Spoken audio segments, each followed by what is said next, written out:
La région Grand Est achète de nouveaux trains. Le jeudi 16 novembre, dans la matinée, la région a voté à l'unanimité un budget de 80 millions d'euros pour l'achat d'un train Régiolis, mais aussi de 5 Coradia, plus confortables, une première pour une région française. On a par moments des rames qui sont peut-être un petit peu vieillissantes et les usagers s'en plaignent, donc il faut résoudre ce problème. Le nouveau matériel nous permettra de le faire.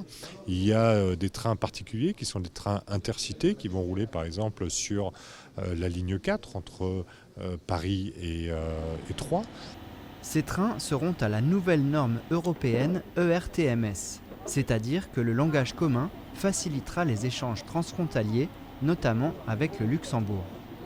En 1886, les compagnies de chemin de fer françaises, allemandes, suisses, autrichiennes, hongroises et italiennes ont décidé d'un standard commun, qui est un sujet qui peut paraître banal, qui est l'écartement des rails. C'était le début d'un sujet d'intermodalité, de possibilité pour les trains de voyageurs ou les trains de marchandises de traverser l'Europe. Aujourd'hui, il aura une signalétique européenne unique, ce qui va permettre par exemple des distances de freinage beaucoup plus raccourcies et donc une meilleure utilisation, une meilleure efficience du matériel roulant. Donc on va gagner en temps, on va gagner en coût et on va gagner en qualité de service. Les élus ont visité le site de production de Reichshoffen. Le professionnalisme local n'est pas une découverte.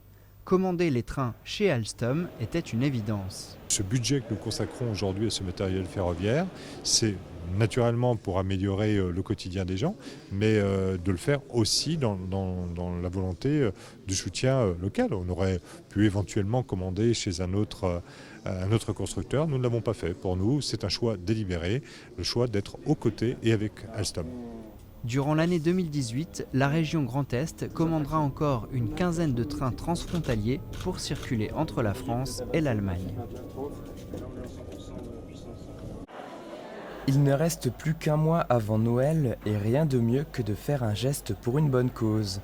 Le dimanche 19 novembre à la salle des fêtes de Zinswiller s'est déroulée la 18e édition de la Bourse aux jouets. Organisée par l'association de parents d'élèves Les Écoliers avec le concours de l'association Vie et Loisirs, c'est chaque année plus de 3000 jouets mis en vente. Et il y en avait pour tous les goûts. Du plus jeune âge aux adolescents, on pouvait trouver des jeux de société, des poupées, des vélos ou encore des jeux électroniques. 20% des bénéfices ont été reversés à l'école. L'année dernière, la bourse aux jouets a rapporté 2400 €. Et la particularité aussi de cette bourse aux jouets par rapport aux autres bourses aux jouets des environs, c'est que c'est nous qui vendons, pas les gens. Donc les gens ne louent pas de table. Voilà. Ils ramènent le samedi, on les étiquette, on les classe par catégorie.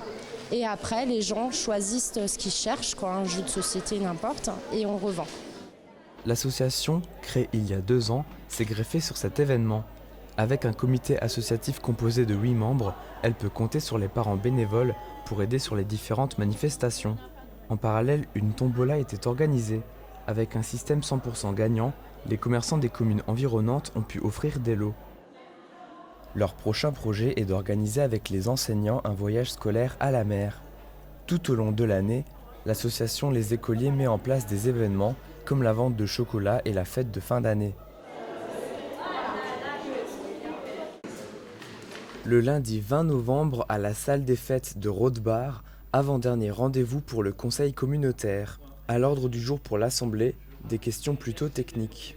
Nous avons abordé des sujets à la fois concernant l'environnement, l'habitat, qui sont 2 grandes compétences de notre communauté de communes, des décisions budgétaires, modificatives, et puis d'autres décisions concernant le fonctionnement de la communauté de communes. La communauté de communes du pays de Niederbronn-les-Bains compte plus de 20 000 habitants. Elle a l'obligation de mettre en place un plan climat-air-énergie du territoire pour réduire les émissions de gaz à effet de serre. Dans ce plan climat, il faut qu'on y écrive un diagnostic du territoire, bien sûr qu'on définisse un programme d'action concrète, un programme pluriannuel, avec des enjeux, avec des niveaux à atteindre, et un dispositif de suivi et d'évaluation de nos actions et du dispositif. La question du logement est aussi sur la table. La commission de l'habitat met en place des campagnes d'information auprès des concitoyens. Dans le cadre du PIG Rénov Habitat, une partie des travaux sont financés. Le Conseil a voté des aides pour 25 familles. Soit pour la subventionner par la communauté de communes, une somme de 71 287 €. Les nombreux dossiers que nous passons à chaque conseil communautaire prouvent bien que nous allons dans le bon sens en matière d'habitat, et tant mieux pour le bien-être de nos habitants. Avant de conclure, le président évoque la situation de la trésorerie de Niederbronn-les-Bains. Le conseil communautaire s'oppose fermement à cette mesure de spécialisation de la trésorerie de Niederbronn-les-Bains et s'interroge sur les conséquences à court ou à moyen terme de cette réorganisation qui pourrait être la première étape d'une suppression non annoncée. À l'avenir, les élus communautaires s'opposeront systématiquement à toute réduction des services publics de proximité. Hubert Walter, conseiller régional, clôt le conseil communautaire avec un compte-rendu des actions de la région.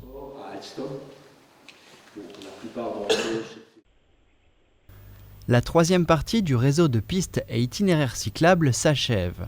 La communauté de communes du pays de Niederbronn-les-Bains avait une forte volonté politique de développer ce réseau.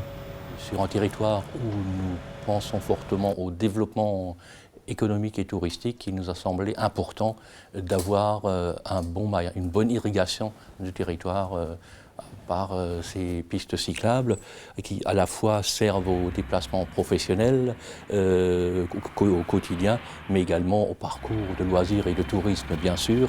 Le réseau de pistes et itinéraires cyclables aura coûté presque 2 millions d'euros, financé par la communauté de communes et le conseil départemental. Sur le terrain, le maillage est homogène. Certains itinéraires se font sur routes existantes. On se rapproche des territoires voisins avec la tranche 3 qui en fait est composée de 5 liaisons. La première entre Névillers, Jaïrtal, Winstein, Dambach, Neuenhofen et on va vers Philipsburg, vers la Moselle. La liaison 2 nous amène du centre du Niederbronn à la villa Risac, donc on traverse la ville, et également entre le centre et le Faubourg des Pierres et Reichshofen. La liaison 3, c'est entre Gundershofen, rue des Mines, et Ingelshof et Eberbach, donc c'est sur le territoire de la commune de Gundershofen.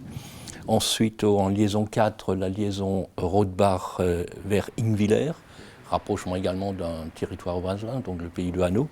Et enfin la liaison 5, c'est une liaison entre Griesbach, partir du parking Triba, la société Triba, et Merzuller. Donc Merzuller, là aussi, on se rapproche de la forêt de Haguenau, c'est-à-dire on va vers la capitale du nord de l'Alsace. Les itinéraires et pistes cyclables du pays de Niederbronn-les-Bains s'étendent sur une centaine de kilomètres. L'essentiel des travaux est fait. Une dernière partie sera peut-être réalisée dans les années à venir.